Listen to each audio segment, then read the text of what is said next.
মিনাশ শাইতানির রাজিম বিসমিল্লাহির রহমানির রহিম। আজকে কালীগঞ্জ উপজেলার কাকিনা ইউনিয়নে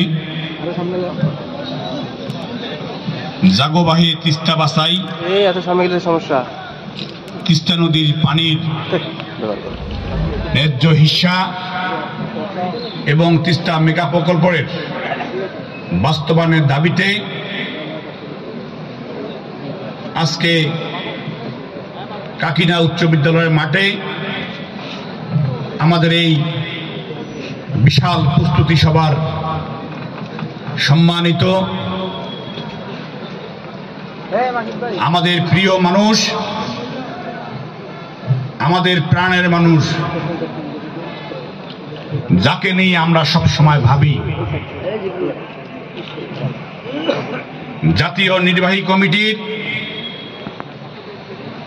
সম্মানিত সাংগঠনিক সম্পাদক,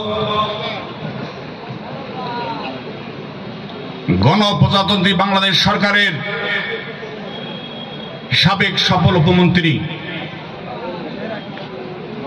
লালমনিরহাট জেলার বাংলাদেশ জাতীয়তাবাদী দলের সম্মানিত সভাপতি, আমাদের শ্রদ্ধাভাজন, আমাদের আশা আকাঙ্ক্ষার প্রতীক, আমাদের সবার এই ভাই অধ্যক্ষ আসাদুল হাবিব দুলু মহোদয়, আমাদের মাঝে উপস্থিত লালমনিরহাট জেলা সংগ্রামী সহ সভাপতি রকনউদ্দিন বাবুল সহ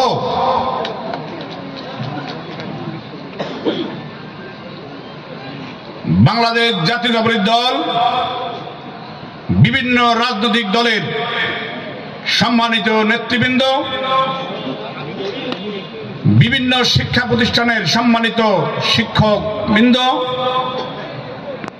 উত্তর বাংলা কলেজের সম্মানিত অধ্যক্ষ,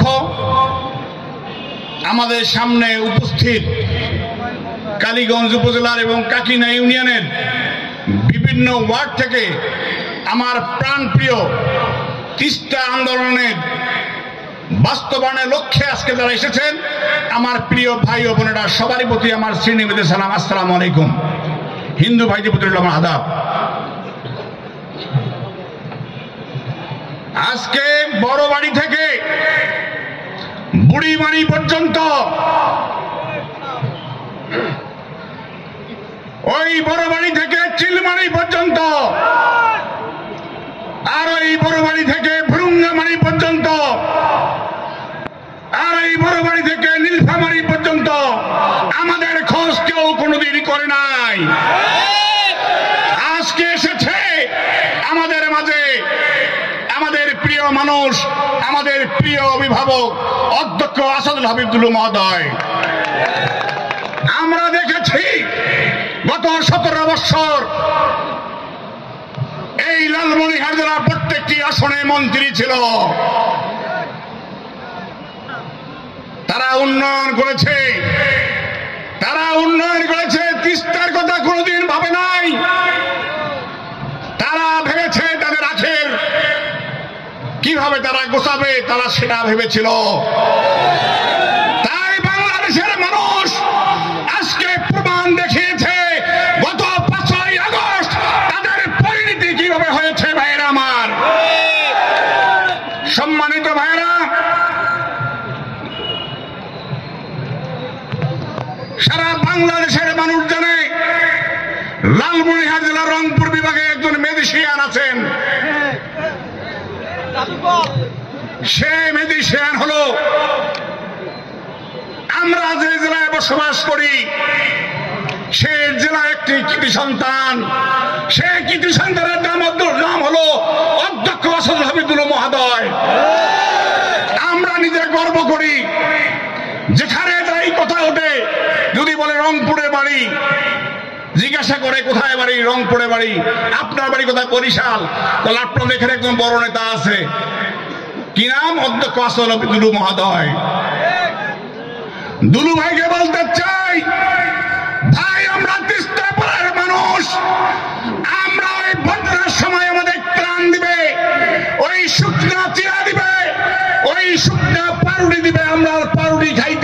না। আপনারা কি পাউরুটি খেতে চান? ভাইকে দুই হাত তুলে দেখিয়ে দেন আমরা পাউরুটি খেতে চাই না। তিস্তার পরে 5তলা আশ্রয় কেন্দ্র করা হয়েছে, আমরা ওই আশ্রয় কেন্দ্রে থাকতে চাই না। আমরা চাই আমাদের বসতভিটায় থাকতে চাই, আমার বাবার পৈতৃক সম্পত্তিতে থাকতে চাই। আপনার কাছে আমার আকুল আবেদন, যদি আপনি আমাদের একটি ভাইস চেয়ারম্যান জনাব তারেক রহমান আগামী দিনে আমাদের রাষ্ট্রনায়ক, আমাদের দেশের ভবিষ্যৎ, আমরা লাখো মানুষ আমরা তিস্তার পরে 17-18 তারিখ অবস্থান করব, কিন্তু আমাদের আগামী দিনের রাষ্ট্রনায়ক জনাব তারেক রহমান আমাদের সঙ্গে কথা বলতে হবে, সেই ব্যবস্থা আপনি করবেন। আপনার বক্তব্যে আপনি আমাদেরকে প্রতিশ্রুতি দিবেন আমাদের তারেক রহমান অবশ্যই যেন আমাদের সঙ্গে কথা বলে। আমরা কি কাদিগঞ্জ উপজেলার মানুষ আমাদের নেতা আগামী দিনের রাষ্ট্রনায়ক তারেক রহমান আমাদের সামনে আসুক আমরা কি চাই? যারা চাই দুই হাত উঠিয়ে দেখাই। দুলু ভাই আরেকটি সুসংবাদ আছে, কালীগঞ্জের মানুষ আপনার জন্য পাগল। মানুষের পাশ বুঝতে হবে, আসাদুল হাবিব দুলু বাংলাদেশে 100 নাই, বাংলাদেশে 50টা নাই, আসাদুল হাবিব দুলু একটাই। তার জন্ম হয়েছে লালমনিরহাট জেলায়। আমাদের তিনি হলেন নেতা দুলু ভাই। কালীগঞ্জের মানুষ আপনাকে ভালোবাসে, কালীগঞ্জের মানুষ আপনাকে কোনোদিন বলবে না, কোনোদিন ভুলে না। আপনি যেখানে যান কালীগঞ্জের মানুষ সেখানে যায়, তার প্রমাণ আজকের জনসভা।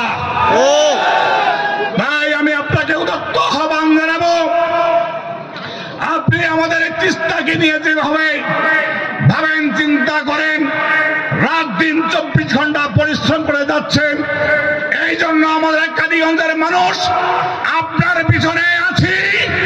আমরা জীবন বাজি রেখে যখন যে সিদ্ধান্ত দিবেন আমরা ওই আন্দোলনে আমরা ইনশাল্লাহ আমরা অংশগ্রহণ করব।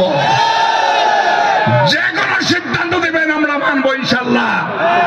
আমি আর বক্তব্য বাড়াবো না, সবার সুস্বাস্থ্য সবার দীর্ঘায়ু কামনা করে, আমাদের প্রধান অতিথির সুস্থতা কামনা করে আমি আমার বক্তব্য শেষ করছি। খোদা হাফেজ। বাংলাদেশ জিন্দাবাদ,